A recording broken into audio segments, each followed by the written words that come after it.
ইন্নামা ইয়াখশাল্লাহা মিন ইবাদিহিল উলামা, নিশ্চয় আল্লাহর বান্দাদের মধ্যে শুধুমাত্র তারাই যারা আল্লাহকে ভয় করে, ওরা হলো আলিম সম্প্রদায়, তারা হলো আলিম যারা কিনা আল্লাহ রাসূলকে ভয় করে।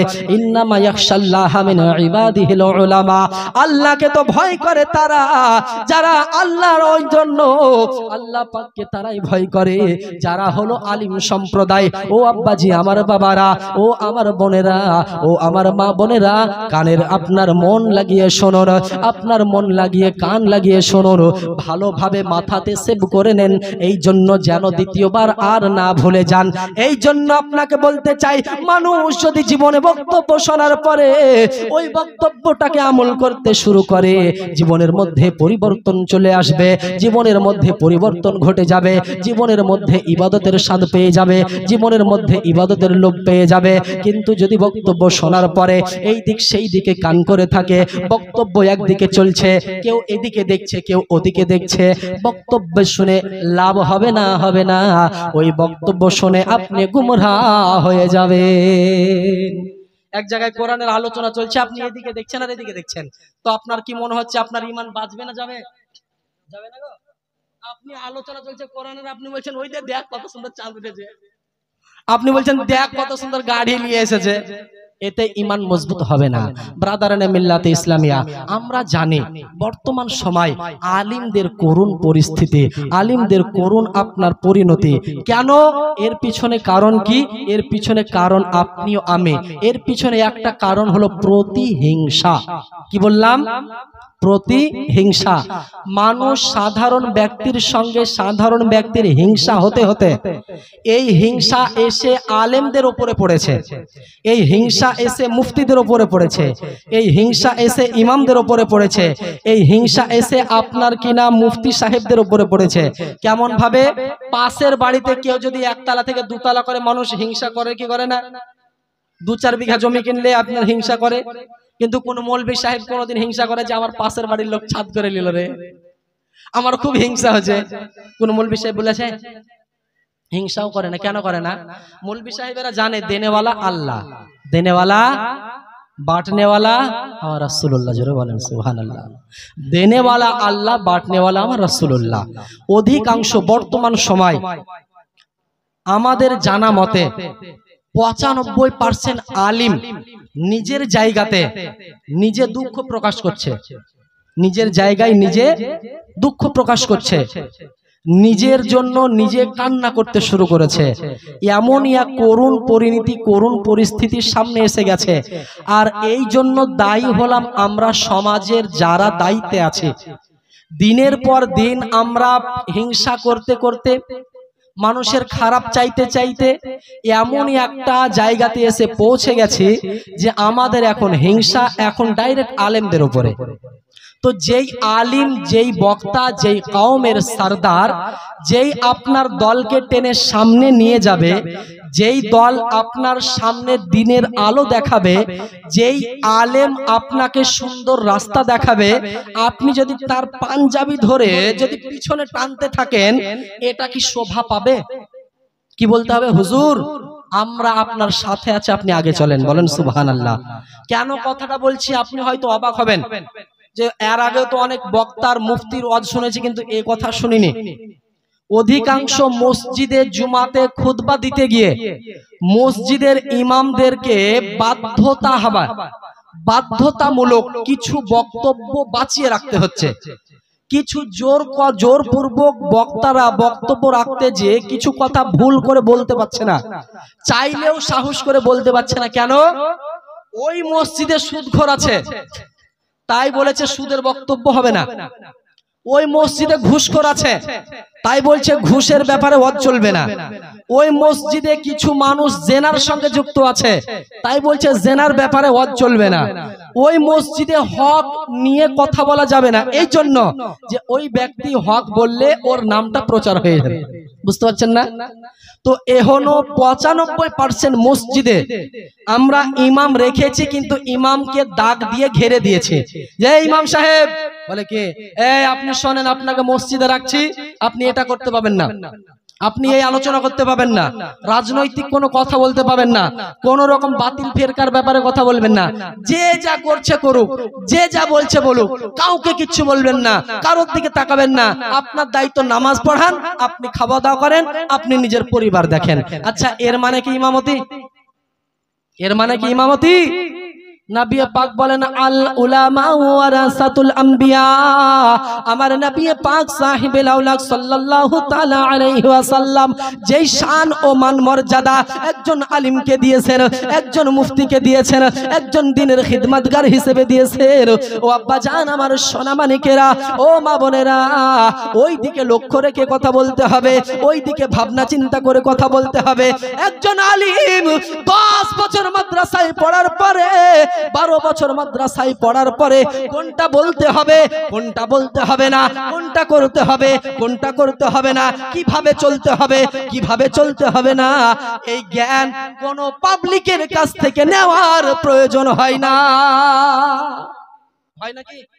মসজিদের কমিটি যে কোনোদিন নামাজের আদায় কি করে করতে হয় জানে না, কিভাবে ওযু করতে হয় জানে না। ওই মানুষ যার মুখে দাড়িও নাই, সুদের সঙ্গে জড়িত। আপনারা আবার রাগ করে ভাবেন না যে আপনাদেরকে বলছি। মসজিদের বর্তমান পরিস্থিতি এমন ভাই, মসজিদ কমিটি, মাদ্রাসা কমিটি যারা হচ্ছে, বাস্তব কথা বলছি, হাকিকাত কথা বলছি, আপনি দেখবেন যারা দিন ধর্ম সম্পর্কে বুঝে না তারাই সেক্রেটারি, তারাই সভাপতি, হচ্ছে না? এই জন্য আলেমদেরকে বাধাগ্রস্ত করা হচ্ছে। এ হুজুর, কি হলো? বলে আমি তো ওর বিবাহ পড়াতে চাইছি না। বলে কেন? মসজিদে রেখেছি আমরা, খাবার দিচ্ছি আমরা, ওর বিয়ে পড়াবেন না কেন? বলে ভাইজান, ওর আকীদা ঠিক নাই, ও ওয়াহাবি ব্যক্তি, আমি ওর মেয়ের বিবাহ পড়াতে যাব না। এই যাবেন না মানে? আপনি পড়াবেন না মানে? এই মৌলবি চেঞ্জ কর, বাড়ি ঘর মসজিদে মৌলবি থেকে। এমন একটা মৌলবি রাখো যে মৌলবিকে যাই বলবো তাই শুনবে। আচ্ছা, মৌলবিকে যাই বলবেন তাই শুনবে, এর মানে ইমামতি? আলিম কাকে বলা হয়? ইমাম কাকে বলা হয়? মুফতি কাকে বলা হয়? একজন যোগ্য আলিমের কাজ হলো, একজন যোগ্য মুফতির কাজ হলো, একজন যোগ্য আপনার হাফিজের কাজ হলো, একজন যোগ্য আপনার দায়িত্বশীল আলিমের কাজ হলো নিজের জায়গায় দাঁড়িয়ে, খুতবার জায়গায় দাঁড়িয়ে হককে হক বলা, বাতিলকে বাতিল বলা, ভালোকে ভালো বলা, খারাপকে খারাপ বলা, সঠিককে সঠিক বলা, বেঠিককে বেঠিক বলা, রংকে রং বলা, গালাতকে গালাত বলা, রাইট বলা, রং বলা, ফয়সালা করা একটা নির্ভরযোগ্য দায়িত্ববান একজন আলিমের কর্তব্য। বলেন সুবহানাল্লাহ। নিজ থেকে যদি কেউ আমাকে বক্তব্য দেওয়ার সময় বলে হুজুর এই বক্তব্য দিয়েন না, তো আমি কি তার কাছ থেকে বক্তব্য আমাকে শিখতে হবে? কথা বলছেন না যে? তো একজন আলিমকে আপনি দায়িত্ব দেন, হুজুর আপনি আমার মসজিদে এসেছেন, আপনার আমি দেখবো একটা জিনিস, কি আপনার আকীদা ঠিক আছে কিনা, আপনি নবীকে ভালোবাসেন কিনা, আপনি কতটা শিক্ষিত। হুজুর আমাদের এলাকার মধ্যে সব থেকে আপনি জাননেওয়ালা মানুষ, সব থেকে বুঝনেওয়ালা মানুষ, সব থেকে লেখাপড়া মানুষ, হুজুর আমরা যা কিছু করবেন আপনার হাতে ছেড়ে দিলাম, আপনার দায়িত্বে ছেড়ে দিলাম। হুজুর আমরা তো কোরআন বুঝি না, আমরা তো হাদিস বুঝি না, আপনি আমাদের ইমাম, আপনি যেটা বলবেন আমরা সেটা করব। এটা হওয়া উচিত কিনা? কিন্তু আপনি কি বলছেন যে না হুজুর ওসব চলবে না, আমি যেটা বলছি ওটা করেন। ও হুজুর যেটা বলছি সেটা করেন। বলে কেন? আজকে এটা করবে না তো কালকে দেখি আপনাকে মসজিদে কোন বেটা রাখে। আজ যদি আপনি আমার কথা না শুনেন তো দেখি আপনাকে কালকে কোন বেটা রাখে।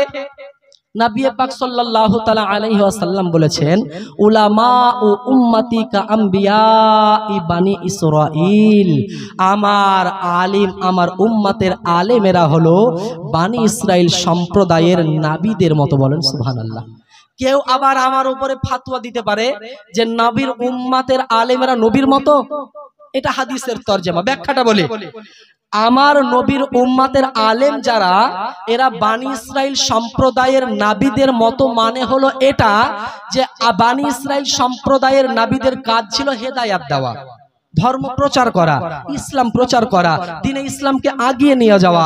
কিন্তু আমরা জানি আদম আলাইহিস সালাম দুনিয়াতে এসেছেন, কালিমা প্রচার করেছেন, ইসলাম প্রচার করেছেন, তিনারও কিছু উম্মত উম্মতানি আছে, তিনি ইন্তেকাল করেছেন, তিনার ধর্ম বন্ধ হয়ে গিয়েছে। হযরত নূহ আলাইহিস সালাম এসেছেন, তিনি কালিমা প্রচার করেছেন, ইসলাম প্রচার করেছেন, তিনি ইন্তেকাল করেছেন, তিনার ধর্ম বন্ধ হয়ে গিয়েছে। হযরত ইব্রাহিম আলাইহিস সালাম দুনিয়ার বুকে এসেছে, তিনি তিনার কালিমা প্রচার করেছেন, ইসলাম প্রচার করেছেন, ইন্তেকাল করেছেন, তিনার ধর্ম বন্ধ হয়ে গিয়েছে। হযরত ইউসুফ আলাইহিস সালাম দুনিয়ার বুকে এসেছেন, কালিমা প্রচার করেছেন, ইসলাম প্রচার করেছেন, ইন্তেকাল করেছেন, তিনার ধর্ম বন্ধ হয়ে গেছে। হযরত মুসা আলাইহিস সালাম দুনিয়ার বুকে এসেছেন, ইসলাম প্রচার করেছেন, কালিমা পড়িয়েছেন, উম্মতি বানিয়েছেন, ইন্তেকাল করেছেন, ইসলাম তিনার খাতা বন্ধ হয়ে গিয়েছে। হযরত ইব্রাহিম আলাইহিস সালাম দুনিয়াতে এসে ইসলাম প্রচার করেছে। এক কথায় হযরত আদম আলাইহিস সালাম থেকে নিয়ে ঈসা রুহুল্লাহ আলাইহিস সালাম পর্যন্ত 1,24,000 মতান্তরে 2,24,000 পয়গম্বরগণ এসেছেন, কালিমা পড়েছেন, পড়িয়েছেন, উম্মতি বানিয়েছেন, ওলি বানিয়েছেন, সাহাবী বানিয়েছেন, ইসলাম প্রচার করেছেন, ইন্তেকাল করেছেন, তিনাদের ধর্ম বন্ধ হয়ে গিয়েছে। আজ আমার নবীর উম্মতের লোক হযরত আদম আলাইহিস সালামের কালিমা পড়ে না, ঈসা আলাইহিস সালামের কালিমা পড়ে না, নূহ আলাইহিস সালামের কালিমা পড়ে না, ইব্রাহিম আলাইহিস সালামের কালিমা পড়ে না, ইসমাইল আলাইহিস সালামের কালিমা পড়ে না, ইসহাক আলাইহিস সালামের কালিমা পড়ে না, ইলিয়াস আলাইহিস সালামের কালিমা পড়ে না। আমার নবীর উম্মতের যতজন উলামা আছে, যতজন আলিম আছে, যত হাফিজ আছে, যত সাধারণ মানুষ আছে, যারা নবীর উম্মতি হয়েছে, সবাই বলে লা ইলাহা ইল্লাল্লাহ মুহাম্মাদুর রাসূলুল্লাহ। বলেন সুবহানাল্লাহ। বুঝা যাচ্ছে? नारे तकबीर, नारे रिसालत, मसला के आला हजरत, नारे तकबीर, नारे रिसालत। या রাসূলুল্লাহ। তো বুঝা যাচ্ছে আদম আলাইহিস সালাম থেকে নিয়ে ঈসা রুহুল্লাহ আলাইহিস সালাম দুনিয়ায় এসেছেন, কালিমা প্রচার করেছেন, ইসলাম প্রচার করেছেন, ইন্তেকাল করেছেন, তিনার দাওয়াতি খাতা বন্ধ। হযরত আদম আলাইহিস সালামের কেউ উম্মত আছেন নাকি গো এখানে? কেউ আদম আলাইহিস সালামের উম্মত আছেন? ঈসা আলাইহিস সালামের উম্মত কেউ আছেন? নাই তো। কে আছেন? আমার নবীর উম্মতি আছেন, আমার নবীর উম্মত আছেন। কিন্তু আমার নবী পাক বলে, আমি যাওয়ার পরে দুনিয়াতে কোনো স্বর্ণ রেখে গেলাম না, কোনো দিরহাম রেখে গেলাম না, আমি রেখে গেলাম আমার জ্ঞান, আমি রেখে গেলাম আলিম সম্প্রদায়কে। এই আলিম সম্প্রদায় আমার ইন্তেকালের পরে তা কিয়ামত পর্যন্ত এই ইসলামকে আগিয়ে নিয়ে যাবে, এই ইসলামের ছায়াতলে মানুষকে আনবে, এই ইসলামের ছায়াতলে পথ ভোলা মানুষকে পথ দেখাবে, এই ইসলামের ছায়াতলে পথ ভোলা মানুষদেরকে সঠিক রাস্তা দেখাবে। তো বুঝা যাচ্ছে নবী পাক ইন্তেকালের পরে এই সমস্ত দায়িত্ব নবী পাক বলেন আল উলামাউ ওয়ারাসাতুল আম্বিয়া, আমার ওয়ারিস হলো আলেম সম্প্রদায়। বলেন সুবহানাল্লাহ। তো আলেমগণ নিজ নিজ দায়িত্বে, নিজ নিজ জায়গা থেকে নিজের জ্ঞান মোতাবেক, নিজের ফয়সালা মোতাবেক, নিজের জানা মোতাবেক মানুষদেরকে বুঝাতে থাকে, মানুষদেরকে জ্ঞান দিতে থাকে, মানুষ পথ ভোলাকে পথ দেখাতে থাকে, গুনাহগার ব্যক্তিকে নেককার বানাতে থাকে, বেরোজগারকে রোজগার বানাতে থাকে, খারাপ মানুষকে ভালো বানাতে থাকে, বেহায়া মানুষকে হায়াওয়ালা বানায়। তো বুঝা যাচ্ছে যেই কাজ আলিম সম্প্রদায় এখন করছে, ওই কাজ বনি ইসরাইল সম্প্রদায়ের নবীগণ করত। বুঝা গেল? হাদিসের তরজমা, হাদিসের ব্যাখ্যা বুঝতে পারলেন? তো এখন এই আমার নবীর উম্মতের যারা আলিম আছে, এরাই হলো নবীর ওয়ারিস। আর আপনার যদি এর প্রতি হিংসা হয়, আপনার যদি এর দিকে আঙ্গুল উঠে, তো কার দিকে উঠলো? নবীর দিকে। কার দিকে? কার দিকে? নবীর দিকে। আর যে নবীর দিকে আঙ্গুল উঠায় ও কোরআনের দিকে আঙ্গুল উঠায়, যে কোরআনের দিকে আঙ্গুল উঠায়, হযরতে জিবরিলের দিকে আঙ্গুল উঠায়, যে জিবরিলের দিকে আঙ্গুল উঠায়, স্বয়ং আল্লাহর দিকে আঙ্গুল উঠায়। আর যদি কেউ আল্লাহর দিকে আঙ্গুল উঠায়, ঈমান থাকবে। জিবরিলের দিকে আঙ্গুল উঠালে ঈমান থাকবে, নবীর দিকে আঙ্গুল উঠালে ঈমান থাকবে, কোরআনের দিকে ঈমান আপনার আঙ্গুল উঠালে ঈমান থাকবে। জিনা মুসলমান। তাই এক একজন আলেম নিজে যতটা পড়াশোনা করেছে, নিজে যতটা জ্ঞান অর্জন করেছে, নিজে যতটা জানতে পেরেছে, আল্লাহ তাকে যতটা জানিয়ে দিয়েছেন। আল্লাহ পাকের হাবিব বলেন, মাইয়ুরিদিল্লাহু বিহি খায়রা ইউফাক্কিহু ফিদ্দিন। আল্লাহ পাক যাকে পছন্দ করেন, আল্লাহ পাক যাকে ভালোবাসেন, ইসলামের জ্ঞান, ধর্মের জ্ঞান, দ্বীনের জ্ঞান তাকে শিক্ষা দেন। বলেন সুবহানাল্লাহ। সুবহানাল্লাহ। আল্লাহ পাক যাকে পছন্দ করেন, আল্লাহ যাকে ভালোবাসেন, তাকে ধর্মের জ্ঞান, ইসলামের জ্ঞান, দ্বীনের জ্ঞান তাকে আল্লাহ দান করেন। তো সবাই দ্বীনের জ্ঞান পায়নি, আলেম যারা তারাই পেয়েছে। তো এই যে জ্ঞান যারা দান করেছে, আল্লাহ পাক ভালোবেসে দিয়েছে। তো যাদেরকে আল্লাহ ভালোবেসেছে, আপনার আমার দায়িত্ব কি হবে? তাকে ভালোবাসা, হ্যাঁ কি না? তাকে আপনার আমার দায়িত্ব হবে ভালোবাসা।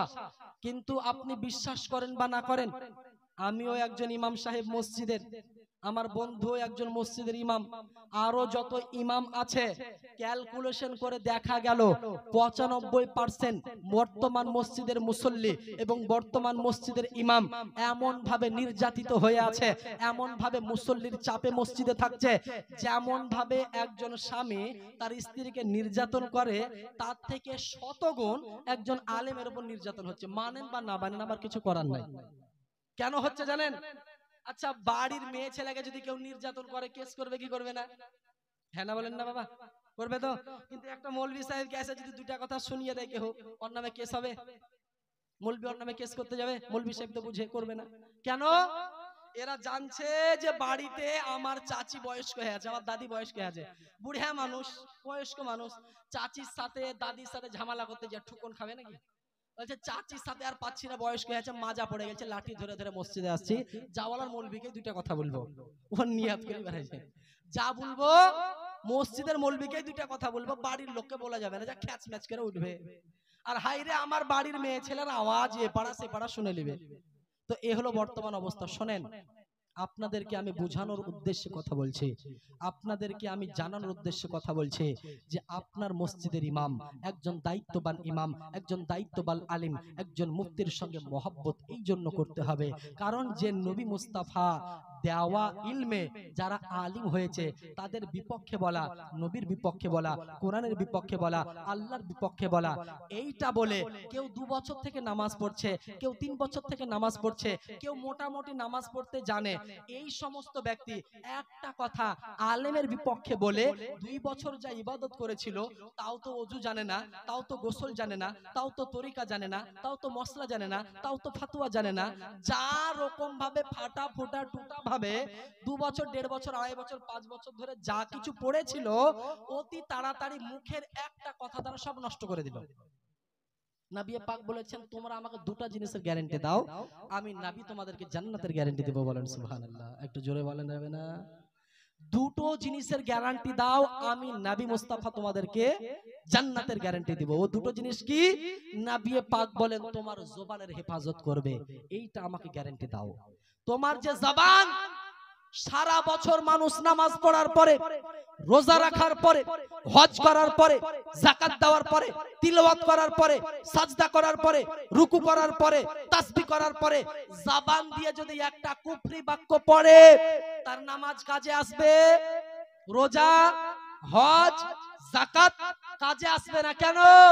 যে আপনার এই জবান আপনাকে মুমিন বানাতে পারে, আপনার জবান আপনাকে কাফের বানাতে পারে। এই জবানের একটা কথা আপনাকে মুমিন বানাতে পারে, আপনার জবানের একটা কথা আপনাকে কাফের বানাতে পারে। তাই নবী পাক বলছেন আমি তোমাকে জান্নাতের গ্যারান্টি দিতে চাইছি, গ্যারান্টি দিতে চাচ্ছি, তবে তোমরা আমাকে দুটো জিনিসের গ্যারান্টি দাও, একটা তোমরা জবানের হেফাজত করো আর একটা লজ্জাস্থানের হেফাজত করো। তোমরা যদি তোমার জবান দ্বারা সামলে রাখতে পারো, হারাম খাবার গ্রহণ না করো, হারাম খাবার মুখে না তোলো, হারাম খাবার না স্বাদ গ্রহণ করো, হারাম খাবারের দিকে না খাও, তো আমি নবী মুস্তাফা হুকুম দিতেছি জান্নাতের গ্যারান্টার নবী মুস্তাফা দিলাম। বলুন সুবহানাল্লাহ।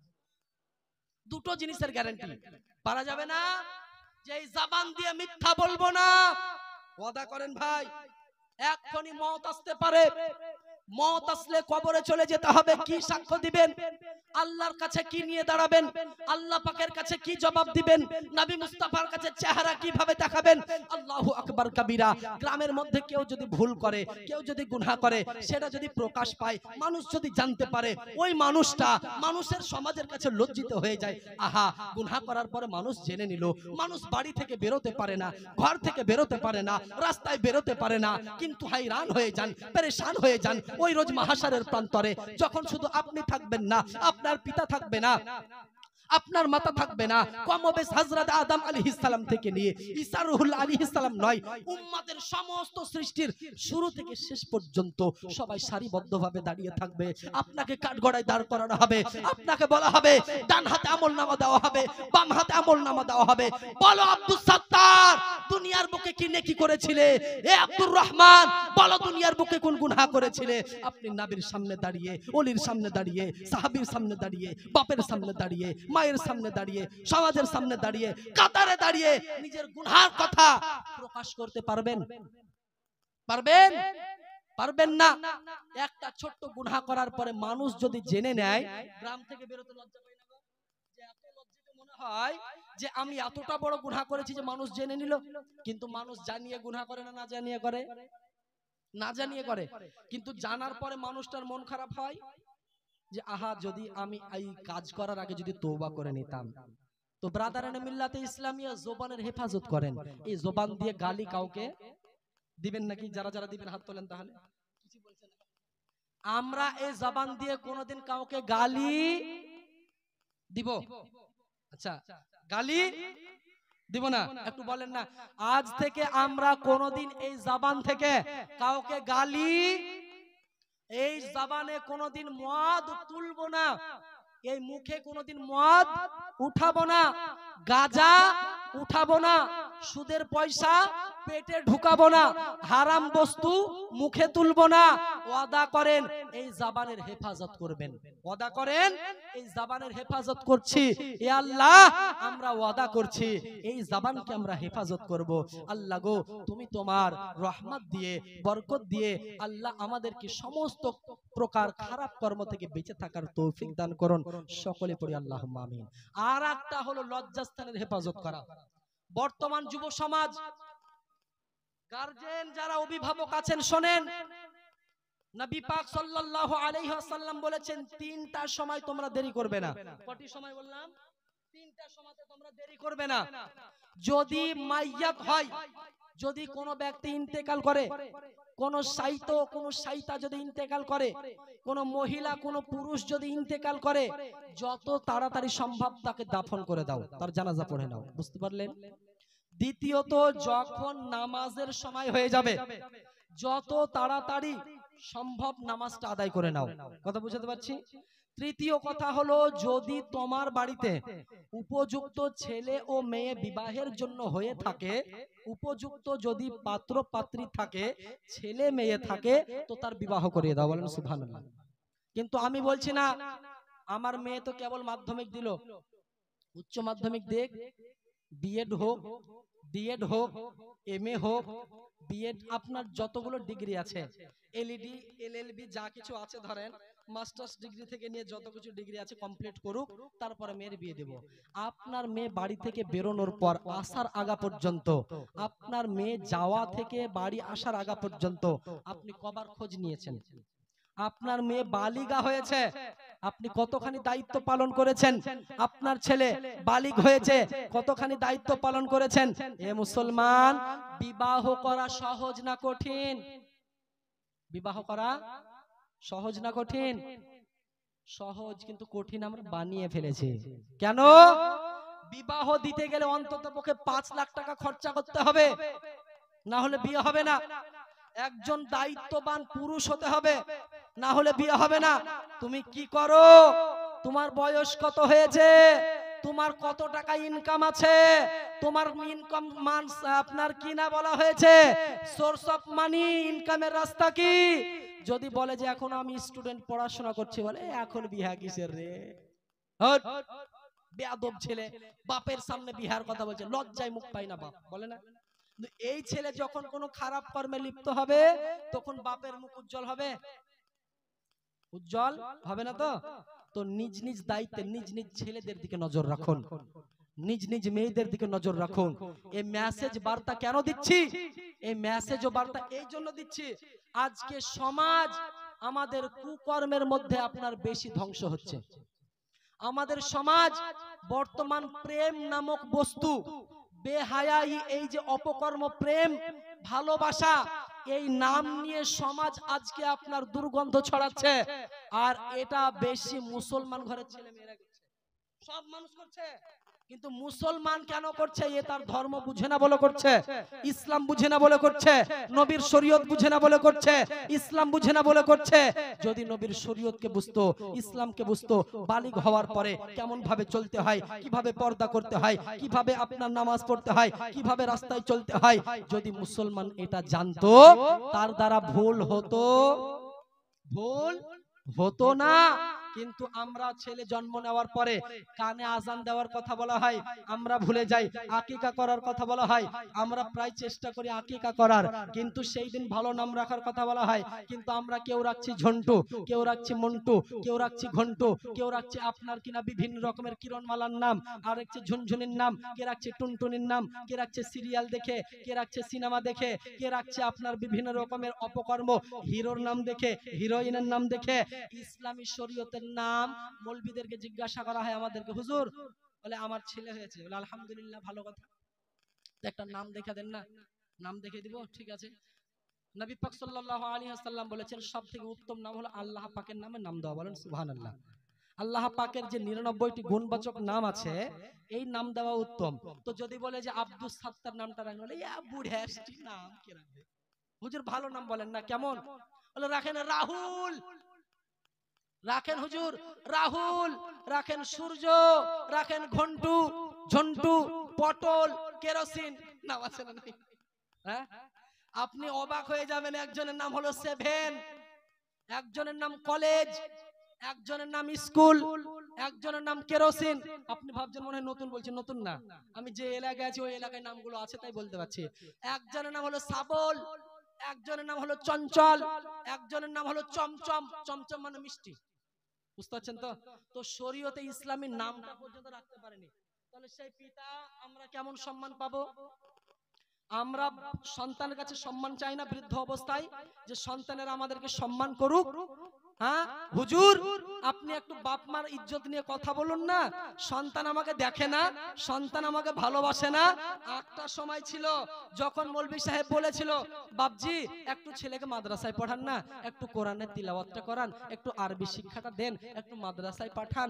তখন চাচা আমার বলেছিল, মাদ্রাসায় ফকিরি পড়া কে পড়াবে? মাদ্রাসায় গেলে ব্যাগ ধরিয়ে আদায় করাবে, ওই ফকিরি পড়া কে পড়াবে? ওখানে পড়ালে ক টাকা ইনকাম করবে? ওখানে গেলে কি শিখতে পারবে? ওখানে গেলে ওই ঝোলা ধরে আদায় করা হবে, তাছাড়া কিছু হবে না। তাই বলছে চাচা কি করবেন? বলে ইংলিশ মিডিয়ামে পড়াবো, বড় বড় স্কুলে পড়াবো, বড় ইউনিভার্সিটিতে পড়াবো, মাস্টার্স করাবো, বিএড করাবো, ডিএড করাবো, এমএ করাবো, বিএ করাবো, যত ডিগ্রি আছে করাবো, এলএলবি করাবো। চাচা একটাবার ধর্মের জন্য ভাবলেন না? একবার আপনার ছেলের ভবিষ্যৎ দেখলেন না? চাচা একবার মেয়ের ভবিষ্যৎ দেখলেন না? এ মৌলভী সাহেব বকিয়ে না তো ভালো লাগে না। আপনার বেতন তো 5000, কাকে জ্ঞান দিতে আসছেন? আচ্ছা এই যে 5000 বেতন, এটা কি সরকার থেকে দেয় না আপনারা দেন? কথা বলতে হবে কিন্তু। আপনারাই দিচ্ছেন 5000, আর আপনারাই বলছেন এই মৌলভীর 5000 টাকা বেতন, ওর কথা কে শুনবে রে? তো বানালছেন তো আপনি 5000 টাকা দিচ্ছেন, আবার আপনি বলছেন, কেউ কেউ বলছে 2 পয়সার মৌলভী হটাও, ও অত বড় বড় লেকচার 2 পয়সার মৌলভী। তো এই 2 পয়সার মৌলভী একটা সময় বলেছিল, আব্বা একবার কোরআনের শিক্ষা দেন না ছেলেকে, তখন আপনি দেননি। কি বলেছেন? এই ছেলে এখন আমার আমেরিকায়, ছেলে এখন আমার কলকাতায়, ছেলে আমার এখন অমুকে পড়াশোনা করছে, চায়ের দোকানে চা খেতে গিয়ে পাড়ার বন্ধুদেরকে দোস্তদেরকে বলছে, জানিস আমার ছেলে এমএ কমপ্লিট করেছে, মাস্টার্স করেছে, জানিস আমার ছেলে এখন চাকরি পেলো কি পেলো? আর চাচা গোপে খালি পাক মারছে, চাই একবার মুখ দেয় আর 4 বার গোপে তেল মারে। চাচার একটা সময় করুণ অবস্থা হয়ে চাচা কান্না করছে, বলে হুজুর একটা সময় ঠিক বলেছিলেন। বলে কেন? ছেলে আমাকে দেখে না। কেন দেখে না? বলে ছেলে এখন বড় চাকরি পেয়েছে, গ্রামের বাড়ি আসে না, বাইরেই বিয়ে করেছে একটা ম্যাডাম দেখে, ফ্ল্যাট ভাড়া নিয়েছে, 10-15 হাজার টাকা ওখানে বাড়ি ভাড়া দেয়, একটা বাড়িতে চাকর রেখেছে 5-7 হাজার টাকা বেতন দিয়ে, 4 চাকা গাড়ি কিনেছে। মাসে একবার আসলো তো আসলো, না হলে আসে না বাপ, একবার খোঁজও নেই না। ঈদে পোশাক পেলাম কিনা, কোরবানিতে পোশাক পেলাম কিনা, কিভাবে ঈদ কাটলো, কিভাবে কোরবানি কাটলো, একবারও ছেলে আমার খোঁজ নেয় না। হুজুর যদি সেদিন আপনার কথাটা শুনতাম, যদি ছেলেকে একবার কোরআন শিখাতাম, যদি ছেলেকে একবার হাদিস শিখাতাম, তাহলে হয়তো ছেলে আজকে বাপ মার ইজ্জত করত। কথা বুঝতে পারছেন? তো চাচা এক সময় খুব পাক মেরেছিল আর বলেছিল, দেখিস একদিন ছেলে আমার গ্রামের মধ্যে 1 নম্বর হয়ে দেখাবে। তো ওর ছেলে 1 নম্বরই হয়ে দেখাচ্ছে, 1 নম্বর বদমাইশে আছে, 1 নম্বর বেহায়া ছেলে হয়ে আছে। তো ছেলেকে পড়ান, ছেলেকে শিক্ষিত করেন, আরবি শিক্ষা ইসলামিক শিক্ষা দেন, হক বুঝার শিক্ষা করেন, হক কোনটা বাতিল কোনটা ছেলেকে বুঝার তৌফিক দান আল্লাহ পাক যেন করেন, সেজন্য চেষ্টা করেন। ব্রাদারানে মিল্লাত ইসলামিয়া মুআজ্জাজ সামাঈনে কিরাম, একবার মোহাব্বত সহকারে দুরুদে পাক পড়ুন। অনেকক্ষণ থেকে দেখছি চুপচাপ ভাবে বসে আছেন। মেহফিলকে গরম করতে হলে একবার নবীর দুরুদ দিয়ে বাজিয়ে নিতে হয়, মেহফিলকে চাঙ্গা করতে হলে নবীর দুরুদ দিয়ে সাজিয়ে নিতে হয়। তাই আমরা দুরুদ পড়নে वाला, কিয়াম করনে কালা, সালাম পড়নে वाला, দুরুদ পড়নে वाला নবীর প্রতি একবার দুরুদ পাক পড়ব ঝুমঝুম করে, যাতে এই সুর মদিনা পর্যন্ত পৌঁছে যায়। জোরে বলেন সুবহানাল্লাহ। আল্লাহুম্মা সাল্লি আলা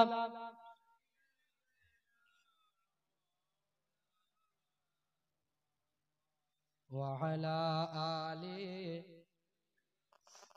মাওলানা মুহাম্মদ সাল্লাল্লাহু আলা সাল্লাল্লাহু আলা মুহাম্মদ। हर हर दम दम ज़बान ज़बान से निकालो पाक नामे मोहम्मद, हर दम ज़बान से निकालो शफियाना মোহাম্মদ সাল্লাল্লাহু তাআলা আলাইহি ওয়াসাল্লাম। তো আব্বাজি আমার বাবারা, একজন আলেমের মর্যাদা বুঝতে পারছেন? একজন আরবি শিক্ষিত সন্তানের মর্যাদা বুঝতে পারছেন? তো নিজ নিজ জায়গায় দাঁড়িয়ে থেকে নিজের নিজের ছেলেগুলোকে কোরআনের একটু শিক্ষা দিতে হবে। দিবেন তো? দিবেন না? দিবেন তো ইনশাআল্লাহ? দিলে আপনার লাভ। আমি মৌলভী সাহেব আজকে এসেছি, আমি কালকে চলে যাব, যাব না? আজকে আমার জালসা হবে, আমি চলে যাব। কাল যদি আমাকে ডাকেন আমি কিন্তু আসবো না, কিন্তু আপনার মসজিদের মৌলভীকে আসতেই হবে। আজকে আপনার আব্বা ইন্তেকাল করেছে, আমি আজকে জালসা করে চলে গেলাম, কালকে আমাকে ডাকছেন। আপনারা ভালোবাসেন না আমাকে? যাই হোক, যতটুকু সম্পর্ক হলো, ভালোবাসেন না? বাসেন না? বাসেন, খুবই ভালোবাসেন। কোন জায়গায় 10,000 দেয়, কোন জায়গায় 5,000 দেয়, কোন জায়গায় 7,000 দেয়, দিয়ে বক্তাকে নিয়ে যায়। আমাদেরকে ডাকে, হুজুর এত টাকা দিব, আসেন, আমরা যাই। কিন্তু আমাকে 10,000 দেওয়ার পরে, 15,000 দেওয়ার পরে মানুষ ভালোবেসে আমাকে দাওয়াত দিল, জালসা করালো, 10,000 দিল, গুনলাম, গুলে চলে গেলাম। এবার ব্যাপার হচ্ছে যে আপনার আব্বা ইন্তেকাল করেছে, সকালে আমাকে ফোন করছেন, হুজুর জুনাইদ হুজুর বলছেন। জি।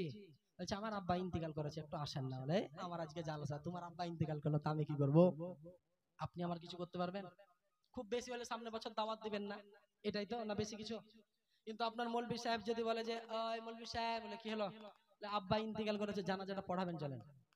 বকিয়েন না তো, আজকে শরীর ভালো নাই, আমার আজকে মনটাও ভালো নাই, আমার বিবি অসুস্থ, আমার আব্বাও অসুস্থ। বলে আমার আব্বা ইন্তেকাল করেছে, আপনার বাপ অসুস্থ মানে? আপনার মা অসুস্থ তার মানে? আরে আপনার হাজার অসুস্থ হলে বাপের আগে জানাজা পড়াবেন, তারপরে কোন কথা। আর যদি কোনো সময় বলে যে জানাজা পড়াবো না, মৌলবি আগে তাড়া, তারপর কোন কথা। একটা মৌলবি গেলে 16টা মৌলবি রেডি আছে, আর মৌলবিরাও লালানি, বেহায়া, নির্লজ্জ। একটা মসজিদ থেকে মৌলবি পা বাহির করতে পারে না, 16 জনা পা ভরে দিছে। একটা মৌলবীর 10,000 টাকা এখন বেতন দিতে মানুষ কান্না করতে শুরু করেছে। তো একটা মৌলবী এসে বলছে 10,000, আগের মৌলবীকে কত দিতেন? বলে 7,000। বলে এক কাজ করেন, আমাকে 4,000 টাকা দিয়ে আমি আপনার মসজিদে ঝাড়ুও লাগিয়ে দেব, আপনার পায়খানা পরিষ্কার করে দিব। বলে নাউজুবিল্লাহ। তো তুমি মৌলবী হয়ে আছো মসজিদ ঝাড়ু দেওয়ার জন্য, পায়খানা পরিষ্কার করার জন্য? একজন আলেম আর একজন আলেমের অপমান শুরু করেছে। ঠিক বলছি না ভুল বলছি? একজন আলেম আর একজন আলেমের অপমান করার সুযোগ করে দিচ্ছে। সমাজের মানুষ আলেমের গুরুত্বই বুঝতে চাইছে না, যে একজন আলেমকে না চাইতে জন্ম থেকে মৃত্যু পর্যন্ত আলেমকে প্রয়োজন হচ্ছে। সকাল বেলায় আলিমের প্রয়োজন, জোহর বেলায় আলেমের প্রয়োজন, আসর বেলায় আলেমের প্রয়োজন, মাগরিবের সময় আলেমের প্রয়োজন, এশার সময় আলেমের প্রয়োজন। এটা তো হলো রাত্রি বেলায় ঘুমাবে মৌলভী সাহেব, দরজায় খাটখাট করে বাড়ি দিচ্ছে, হুজুর হুজুর উঠেন, হুজুর উঠেন, হুজুর উঠেন। দরজা খুলে চোখ মুছতে মুছতে বের হয়ে যায়। কি হলো বাপ, একটু তাড়াতাড়ি বাড়ি চলেন না? বলে কি হলো বাপ? বলে আমার মেয়েটা যেন কেমন জ্ঞান আসছে আর জ্ঞান যাচ্ছে, মানে চোখ খুলছে আর চোখ বন্ধ করছে, না জানে কি বড় অসুবিধা। হুজুর একটু চলেন, ঝাড়ফু করে দিবেন। মৌলভী সাহেব ঘুমিয়ে একটু আরাম নাই, যেতেই হবে। আর যদি বলে যাবো না, তো তোর সকালে বিচার বসবে, তুই যাসনি। আমরা কাজ করি একটা মালিকের আন্ডারে 500 জন 300 জন লেবারি মিস্ত্রি করেন কি করেন না ভাই? বিদেশে যান না, একটা ঠিকাদার বাদ বাকি সব লেবার, একটা মালিক বাদ বাকি সব লেবার। একজন মালিক বলে ওই লেবার এই কাজটা কর, কাজটা হয়ে যায়। কিন্তু মৌলবীদের মালিকের অভাব নাই। জটা মুসল্লি তটাই মালিক। এ মৌলভী সাহেব এই আই করেন, ওই মৌলভী সাহেব ওই করেন, এ মৌলভী সাহেব এটা কেন করলেন না, ও মৌলভী সাহেব ওটা কেন করলেন না। মানে মৌলভী সাহেব এর হুকুম শুনতে আর ওর হুকুম শুনতে ব্যস্ত, বাকি জীবনটা সে করবেটা কি। বর্তমান আলেমদের যা করুণ পরিস্থিতি, আপনারা বিশ্বাস করবেন কিনা জানি না, আলহামদুলিল্লাহ এই জিম্মাদার স্টেজ থেকে দায়িত্ব নিয়ে বলছি, কমবেশ 95% আলেম যখন মসজিদে জয়েন করে, মসজিদে যখন নতুন ভাবে আপনার থাকতে শুরু করে, হাসি মুখে থাকতে শুরু করে, মানুষ খুশি হয়ে রাখে। কিন্তু এই আলিম 6 মাস পর হোক, 1 বছর পর হোক, 2 বছর পর হোক, মানুষের অত্যাচারের কারণে, মানুষের জুলুমের কারণে কোন মৌলভী মসজিদ থেকে যাওয়ার জন্য চলে আসে না, সে থাকার জন্য আসে। কিন্তু ব্যবহার দেখিয়ে যখন এই মৌলভী সাহেব বিদায় নিয়ে চলে যায়, তখন এই মৌলভী সাহেবের চোখ দিয়ে পানি ঝরতে থাকে, কান্না করতে থাকে। আপনার কিনা অন্যায় সহ্য করার পরে, জুলুম সহ্য করার পরে একজন আলেমের চোখ দিয়ে পানি ঝরতে থাকে। যখন রাখা হয়, গ্রামের মানুষ সবাই এক বাক্যে বলেছিল, হুজুর আপনার কোনো অসুবিধা হতে দিব না, হুজুর আপনার কোনো সমস্যা হতে দিব না, কিছু হলে আমাকে বলবেন। মুখ এতখানি করেছিল, বুকখানা এত লম্বা করেছিল, কিছু সমস্যা হলে আমাকে বলবেন। হুজুর বিপদে পড়ে বলছে, ভাই 500 টাকা বাড়ান না, খুব অভাব, সংসার চলছে না। মসজিদে কাজ চলছে আপনি জানেন না, টাইলস বসাবো, এখন আমাদের যা প্ল্যান চলছে মসজিদে টাইলস বসবে। কেন? ওই পাড়া রং করে নিয়েছে, টাইলস বসিয়ে দিয়েছে, আমাদের কিছুই হয়নি। এখন বেতনের কথা খবরদার বলিয়েন না, 2 বছর দাঁড়ান।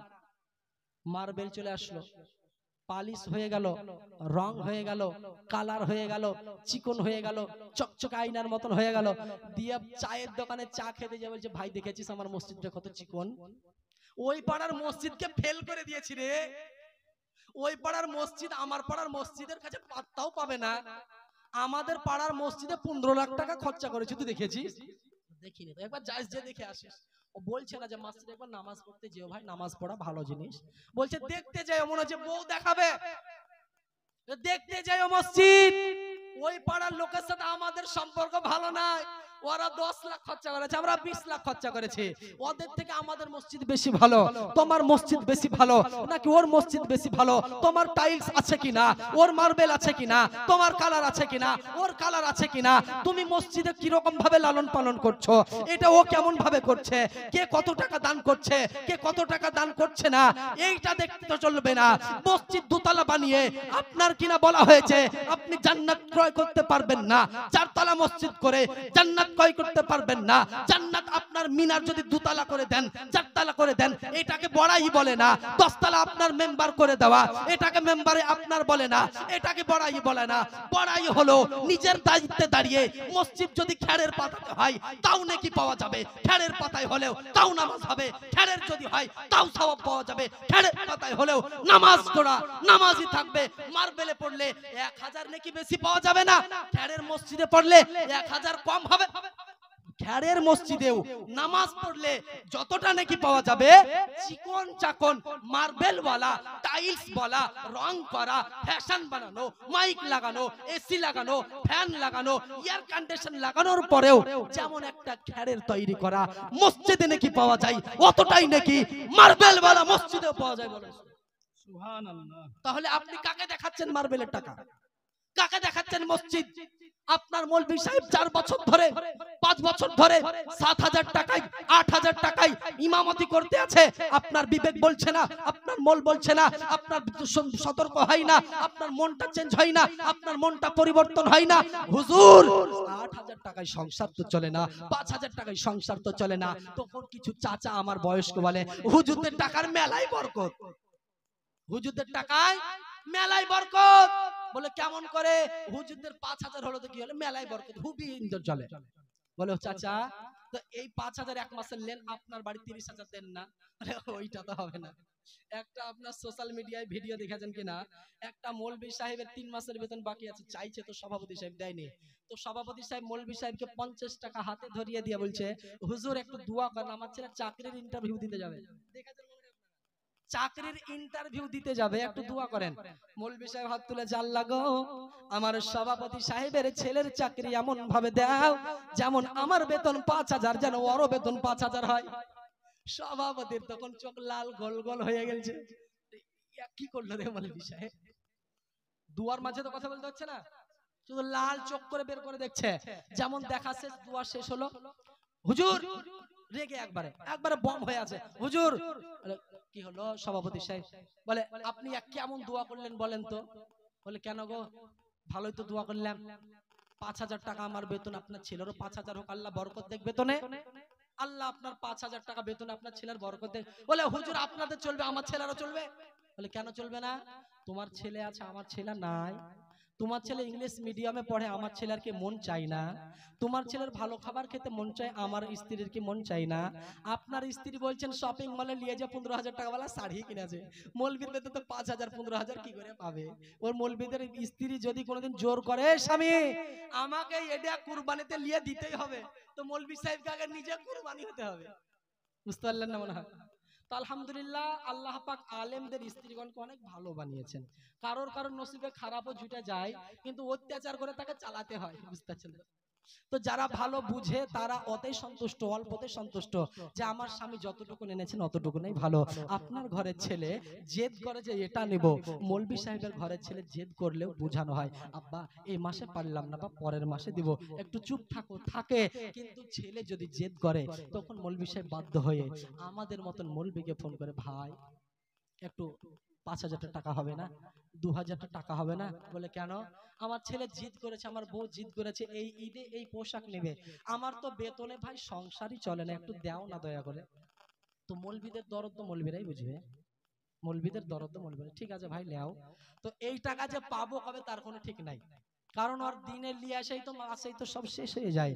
তো ব্রাদারানে মিল্লাতে ইসলামিয়া, আপনাদেরকে বলতে চাই এই যে জালসা হচ্ছে, আয়োজন অন্তত পক্ষে 3 দিনের জীবনীতে নাই নাই করে হলেও আমি 1 থেকে 1.5 লাখ টাকা ধরলাম অল্পের মধ্যে, হ্যাঁ কিনা একটু বলেন না? হয়তো কিন্তু আমি যে বক্তব্যটা রাখবো আমার থেকে মসজিদের দায়িত্ববান ইমাম বেশি রাখেন কিনা? ও প্রত্যেক জুমাতে বক্তব্য রাখেন, আমি একদিন এসে 2 ঘন্টা বলে 10,000 নিয়ে চলে গেলাম, কিন্তু এই 10,000 2 ঘন্টার দাম, আর 1 মাসে মৌলবীর 10,000 টাকা হয় না মূল্য। আপনারা সবাই মিলে গ্রামের 100 টাকা করে যদি টাকা দেন, মৌলবী সাহেব ধনী হয়ে যাবে, ধনী। মৌলবী সাহেব নিজের জায়গায় দাঁড়িয়ে হজের কথা বলে, যাকাতের কথা বলে, কিন্তু মৌলবী সাহেবের উপরে সারা জীবনে বেতন দিয়ে হজ ফরজ হয় না। মৌলবী সাহেবকে সারা বছর বেতন দিয়েও হজ ফরজ হয় না। মৌলবী সাহেবের উপরে যাকাত ফরজ হয় না, কারণ মৌলবী সাহেবের কাছে টাকা থাকলে তো যাকাত ফরজ হবে। মৌলবীকে যা বেতন দেওয়া হয় বাড়ি নিয়ে যেতে পারে না, শেষ হয়ে যায়। বাস্তব কথা বলছে, হাকিকাত কথা বলছে। এই জায়গায় জিম্মাদার স্টেজে দাঁড়িয়ে 95% আলেম এই দুঃখে দুঃখিত, সমাজের মানুষ তাদেরকে ভালোবাসতে চাইছে না, সমাজের মানুষ তাদেরকে ইশক করতে চাইছে না, সমাজের মানুষ তাদেরকে সম্মান করতে চাইছে না, সমাজের মানুষ তাদের শ্রদ্ধা করতে চাইছে না। আমি আপনাদেরকে বলতে চাই, যদি আপনারও মন এই রকম থাকে, আপনারও বিবেক এই রকম থাকে, আপনারও ধ্যান ধারণা এই রকম থাকে, তো আপনার ধ্যানগুলোকে চেঞ্জ করেন, আপনার ধারণাকে চেঞ্জ করেন, আপনার মাইন্ডকে চেঞ্জ করেন। আপনার মহল্লার ইমাম, আপনার বাদশাহ, আপনার মহল্লার ইমাম, আপনার আকা, আপনার মহল্লার ইমাম, আপনার নেতা, আপনার মহল্লার ইমাম, আপনার আকা, আপনার মহল্লার ইমাম, আপনার গুরু, আপনার মহল্লার ইমাম, আপনার শিক্ষক, আপনার মহল্লার ইমাম, আপনার পিতা। বলেন সুবহানাল্লাহ। মানেন বা না মানেন, একটা ডাক্তারের কাজ হলো শারীরিক চিকিৎসা করা, আর একজন আলেমের হলো রুহানি চিকিৎসা করা। একজন আলেম জ্বর হলে ওষুধ দিয়ে দিবে, কিন্তু একজন আলেম যদি মনের মধ্যে ঘুম ধরে থাকে, অন্তরের মধ্যে ঘুম ধরে থাকে, দুরুদের মাধ্যমে, সালামের মাধ্যমে, কিয়ামের মাধ্যমে, তিলাওয়াতের মাধ্যমে, ইস্তেগফারের মাধ্যমে, দুয়ার মাধ্যমে, নামাজের মাধ্যমে, কিয়ামের মাধ্যমে, রুকুর মাধ্যমে, সাজদার মাধ্যমে, তিলাওয়াতের মাধ্যমে ওই মনখানাকে পরিষ্কার করে দিবে, যেটা দুনিয়ার কোনো ডাক্তারের পক্ষে সম্ভব নয়। মুসলমান ডাক্তারের ফিস 1000 টাকা, 800 টাকা, মানুষের কষ্ট হয় না। উকিলের ফি 500 টাকা, 1000 টাকা, অসুবিধা হয় না। রিপোর্ট করতে 1400 টাকা, 1000 টাকা, 1500 টাকা, এই রকম করতে করতে 2-5 হাজার টাকা খরচা করে দেয়, একটু কষ্ট হয় না, একটা লুমো হিলে না। কিন্তু মসজিদে মৌলভী সাহেবের 30 টাকা বেতন মাসে। সুবহানাল্লাহ বলেন একবার। 30 টাকা বেতন, কত বললাম? চাঁদা 30 টাকা। তো যারা টাকা তোলে ওদেরকে 30 বের করে ঘুরতে হয়।